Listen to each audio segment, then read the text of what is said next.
And if you want to be fair, the images coming out of Reggio Emilia have just hit the news wires, and the contrast is nothing short of brutal.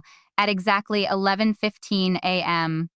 on the 16th of May, 2026, the Princess of Wales didn't simply walk into a preschool.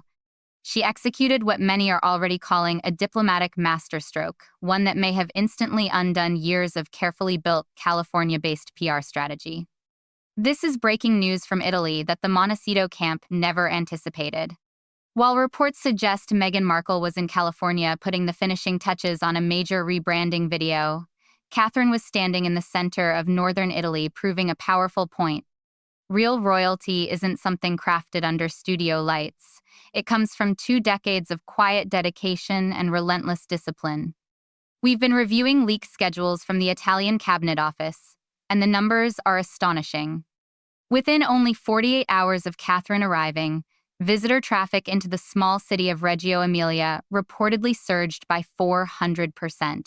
This goes beyond celebrity attention.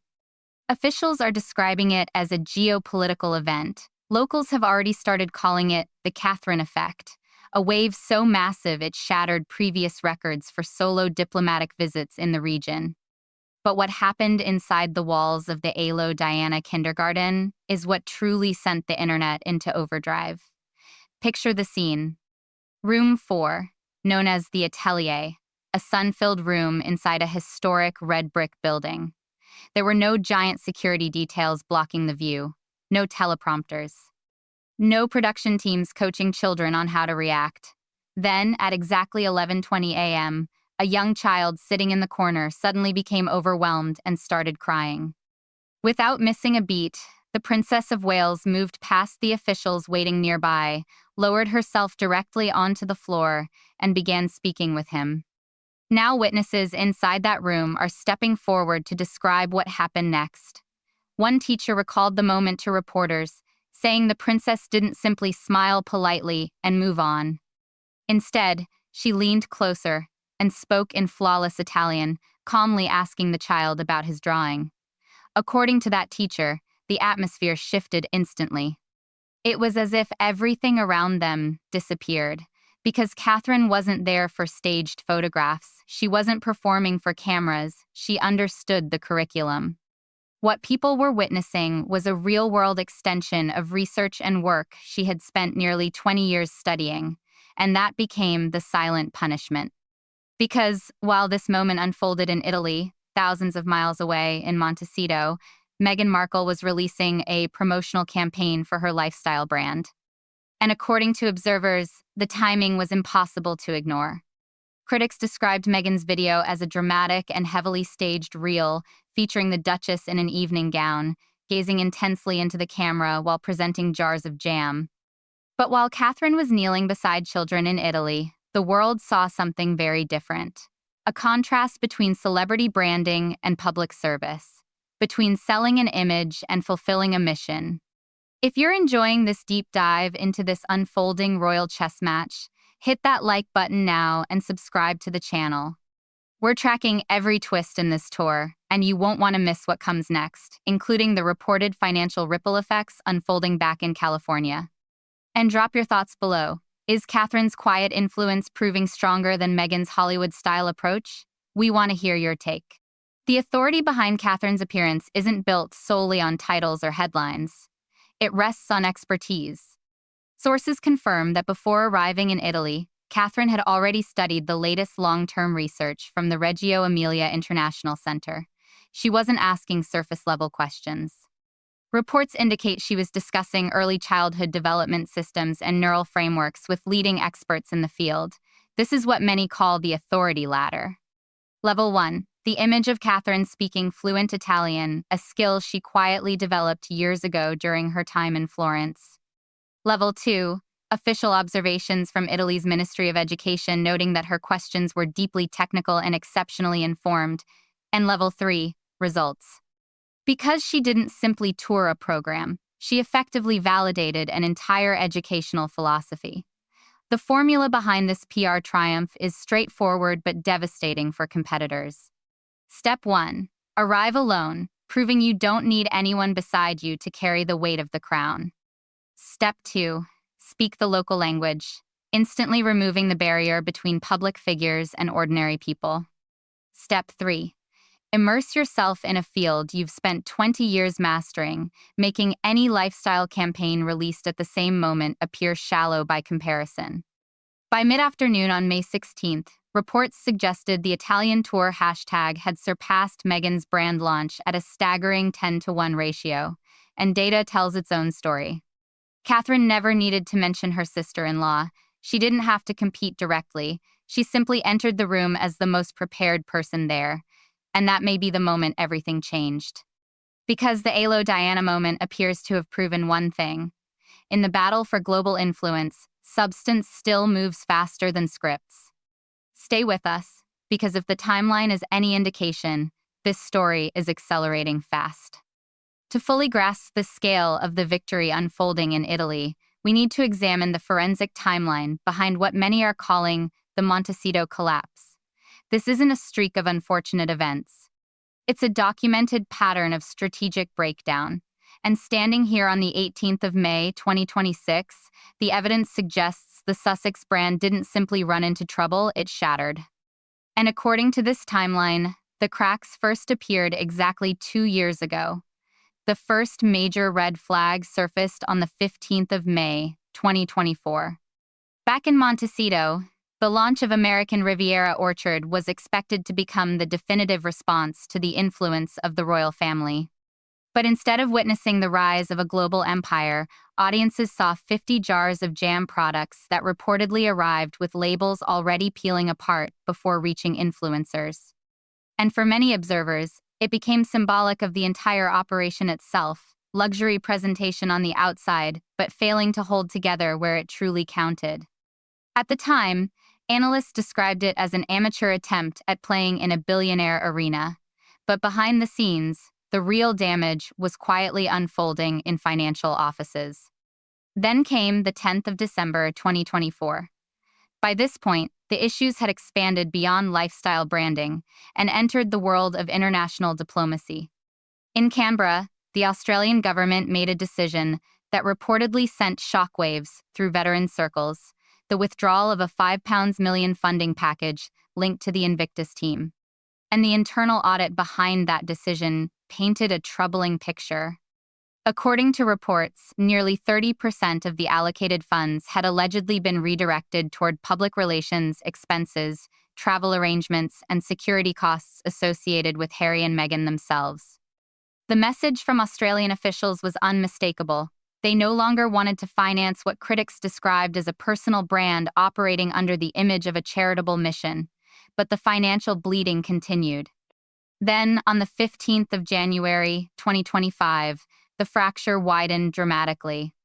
Inside a Chicago boardroom, reports surfaced that Boeing executives had declined to renew a massive $277 million sponsorship agreement tied to the 2027 Invictus Games. This wasn't simply a contract expiring. This was the departure of a giant. Without the financial muscle of Boeing, the structural foundation supporting the organization appeared increasingly unstable, stripping away one of the Sussex brand's most high-profile platforms. Then came something even more damaging: cultural rejection. On the 20th of March, 2026, a comedy segment aired on Saturday Night Live in New York, and according to observers, it marked a turning point for Meghan's Hollywood ambitions. A royal-themed joke referring to Meghan as an American terrorist triggered audience laughter that many interpreted as a sign of something larger, the perception that the Duchess was no longer untouchable. And the reported response only intensified the controversy. Industry insiders claimed Meghan permanently blacklisted the entire NBC network, a move some privately labeled strategic self-destruction. Because when revenue sources are under pressure, alienating one of the largest broadcast networks in the world is not usually considered a winning move. Yet, reports suggest that's exactly what happened. Then came the 5th of May, 2026, and by this stage, critics say the desperation had become impossible to ignore. As Catherine prepared for her Italy visit, an essay carrying Harry's name appeared in the New Statesman. Observers viewed it as a carefully timed attempt to seize headlines and redirect attention away from the Princess of Wales. But according to reactions, the strategy fell flat. Because audiences weren't looking for another statement, they were waiting for authenticity, the very thing Catherine would soon display on the streets of Reggio Emilia. Which brings us directly to the breaking developments emerging this morning. The 18th of May, 2026, freshly unsealed tax documents in Delaware have reportedly exposed the reality behind the Montecito spending machine. Maintaining the current lifestyle private security teams, the $15 million estate elite public relations firms, reportedly requires at least $6 million every year. And according to insiders, cash reserves may now be approaching historic lows. The concern is no longer whether they can maintain life in California. The real question is, what happens if the money eventually stops? Because if every other option disappears, what remains if the only remaining doorway is the very one they spent years trying to close? And the answer may already be hidden inside documents currently under analysis regarding an upcoming Australia tour, because the contrast is about to become even sharper. What we are witnessing may be the anatomy of a financial wildfire. To casual observers, life in Montecito still appears glamorous, a picture-perfect image of success. But once the filters disappear and the polished press statements are removed, a far colder reality starts to emerge. This is what analysts are calling the money burn mechanism, a three-stage cycle of financial pressure that has effectively boxed the Sussex operation into a corner, while the Princess of Wales continues operating with minimal overhead and maximum impact. Stage 1 is known as the fixed cost trap. Unlike members of the royal institution whose housing and security structures are supported by state systems, the Montecito model reportedly pays for every second of its operation independently. Local filings and internal documentation point toward a staggering baseline. Private security alone, necessary to maintain both status and safety, reportedly costs close to $3 million every year. Then there is the estate itself, a $15 million mansion that critics increasingly describe as a gilded prison. At current lending rates, mortgage interest alone is said to consume roughly $1.2 million annually before groceries are purchased, before bills are paid, and before a single publicist invoice arrives.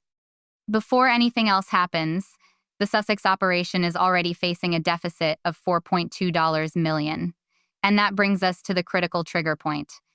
For years, this enormous financial overhead remained hidden beneath the cover of giant checks arriving from Netflix and Spotify. Those deals acted as a shield, masking the pressure building underneath. But now that shield appears to be gone. The Spotify partnership has effectively faded into history, and reports suggest the Netflix era is approaching its contractual endpoint, with no major blockbuster successor waiting in the wings. And that creates the core problem. When the tech money disappears, the expenses don't disappear with it. The bills remain. The costs remain. And what forms is a vacuum, a financial gap demanding immediate, high-volume income to survive. That vacuum leads directly into the third stage, desperate public relations. Suddenly, Meghan's recent public output begins to make a lot more sense. Many viewers were puzzled by the latest promotional clip for her lifestyle brand. To some, it looked less like a royal initiative and more like a luxury fashion audition reel. The Duchess appeared in an evening gown, sipping tea and handling jars of jam with an almost cinematic intensity. But behind the polished presentation, industry observers claim they see something very different. Not glamour, urgency. Because what they believe they're watching is a founder attempting to manufacture a viral sales event powerful enough to keep momentum and perhaps revenue alive. The problem is that the algorithms may no longer be cooperating. Data surrounding online engagement suggests a noticeable decline. Public fascination with the royal rebel storyline appears to be fading, replaced by growing demand for the type of authenticity Catherine is currently displaying in Italy. But the most troubling evidence doesn't come from social media dashboards. It comes from federal documentation. Our investigation has uncovered what appears to be a definitive authority trail indicating this situation may have evolved beyond a normal branding slowdown. Reports linked to the Internal Revenue Service suggest the Archwell Foundation has reportedly been placed under what's known as Audit Level 2, a specialized review process targeting tax-exempt organizations. And according to experts, this is far from routine. Audit Level 2 reviews are generally associated with significant inconsistencies between claimed activities and reported deductions. At this point, the mechanism becomes impossible to ignore. The expenses are fixed, the largest streams of revenue have slowed or disappeared. And federal agencies may now be asking questions that no polished lifestyle campaign can answer. So while Catherine spends her days in Italy speaking fluent Italian and engaging with the future of education, the Montecito operation appears to be fighting two battles simultaneously, one against shrinking finances, and another against a legal countdown growing louder by the day. The remaining question is simple: how long can the brand survive this burn rate? Because the numbers are beginning to speak, and they appear to be telling a story where checkmate is no longer hypothetical, it may simply be a matter of timing. And while images from Italy project stability, confidence, and grace, another far darker file appears to be opening in London, one that threatens the final remaining pillar of Prince Harry's public legacy. This is no longer a story driven by tabloid headlines. This is beginning to look like a larger institutional crisis. We're now examining what can only be described as the authority staircase surrounding the Invictus Games Foundation, and the highest step leads toward a legal edge that could ultimately result in Prince Harry's removal from the very organization he created. The roots of this crisis stretch back to audit records from 2025, documents recently flagged by financial oversight groups. According to those records, the foundation experienced record-setting losses that reportedly depleted much of its reserve structure. But the controversy exploded when analysts examined the spending details. Because while the games were built to support and honor wounded veterans, the audit reportedly pointed toward a growing pattern: millions allocated under categories such as operational expenses and travel costs. And this is where a charity's mission begins colliding with celebrity expectations. The situation escalated dramatically once the United Kingdom's Charity Commission, the nation's highest nonprofit regulator, entered the picture. We've now confirmed that the commission issued what sources describe as a formal accountability ultimatum. Officials are demanding an immediate and comprehensive explanation regarding the use of charitable resources for private jet transportation and luxury accommodations connected to recent Sussex tours in Germany and Canada. According to individuals familiar with the matter, investigators are reportedly examining a series of upscale stays in Vancouver and Dusseldorf, where VIP hospitality expenses allegedly exceeded direct support provided to local veteran groups. And this is where the legal trap begins tightening. Because under the Charities Act of 2011, what many are calling Level 3 authority, the Commission possesses the power to permanently remove directors or trustees if evidence suggests financial mismanagement or failure to protect charitable assets. This goes beyond a warning. This goes beyond reputational damage.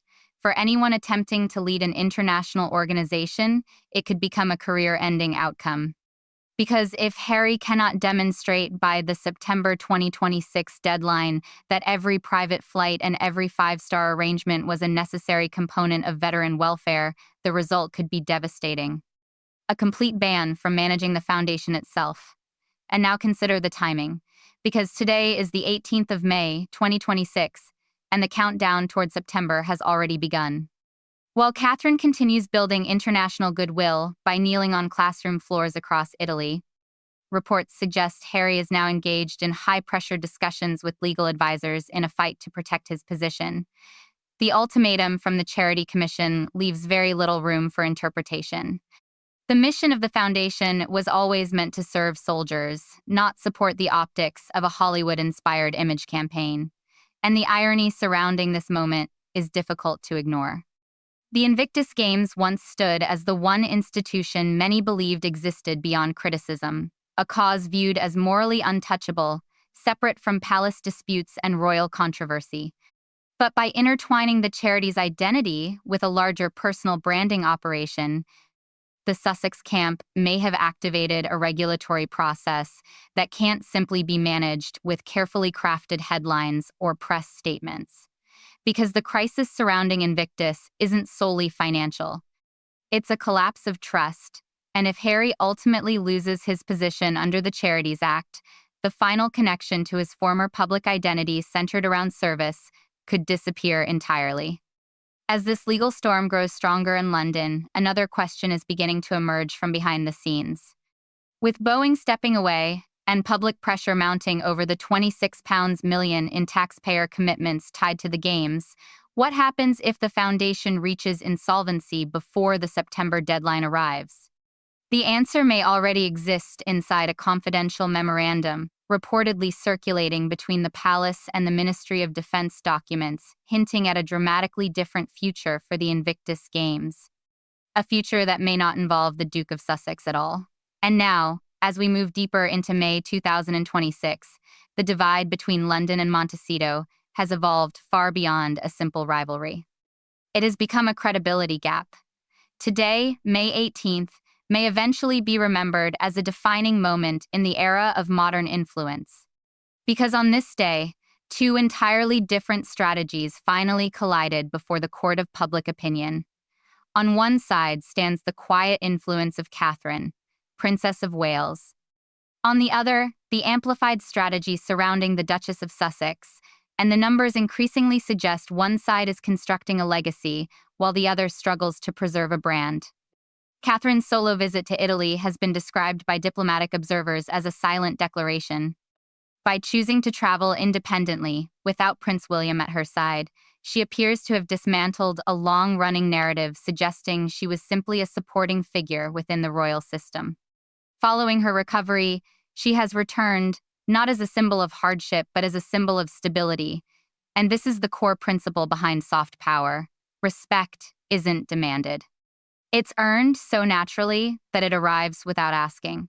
And in northern Italy, many believe the credibility gap narrowed instantly. Because when children ran toward Catherine at the school in Reggio Emilia, it didn't feel rehearsed. It wasn't scripted.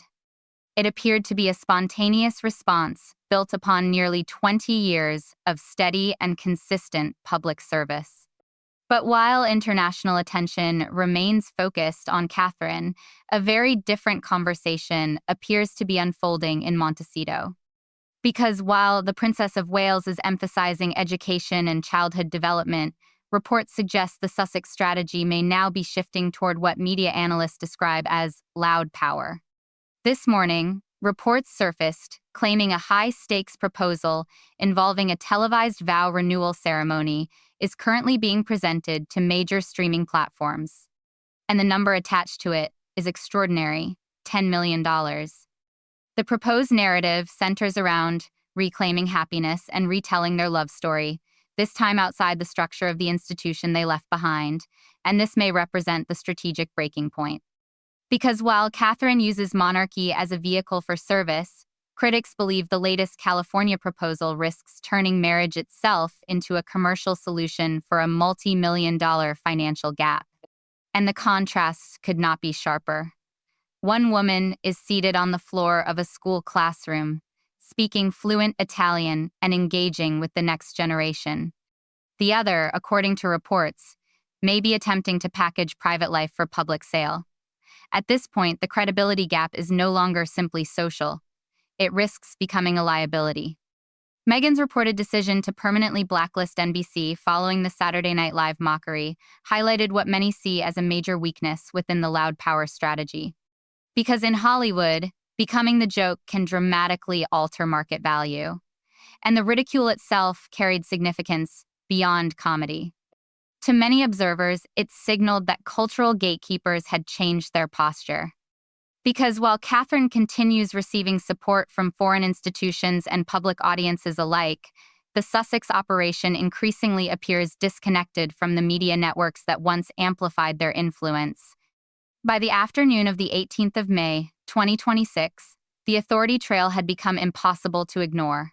You cannot replicate 20 years of consistent conduct overnight. An instinctive public trust is not something available for purchase. A $10 million vow renewal special might create headlines, but headlines alone cannot rebuild credibility. And when examining the dossiers surrounding both camps, a larger pattern emerges. The Princess of Wales appears to have spent years playing a long-term game centered around substance. Meanwhile, the Duchess of Sussex increasingly appears trapped in a short-term game focused on survival. And now the next 48 hours leave us with a single question.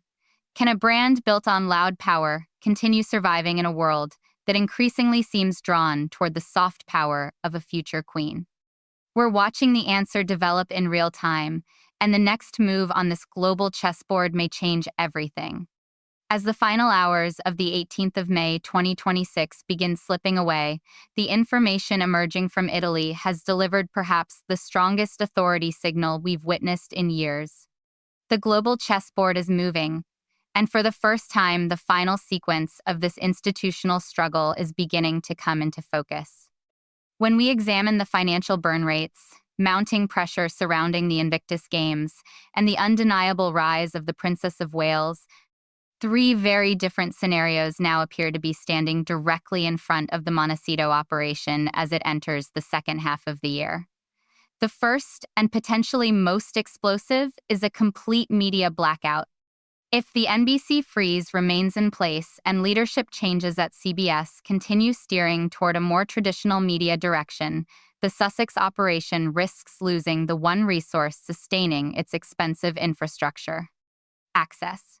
Without a major platform keeping visibility alive, the Archwell Foundation could face what analysts describe as a potential liquidation event sometime in early 2027.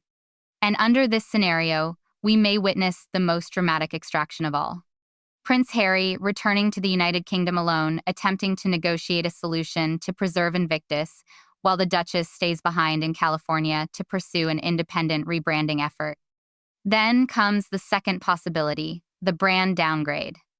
Faced with the weight of a reported $6 million annual operating burden, the Sussex camp could eventually be pushed toward the very reality they once sought to escape: large-scale commercialization. And not at the level of global statesmanship.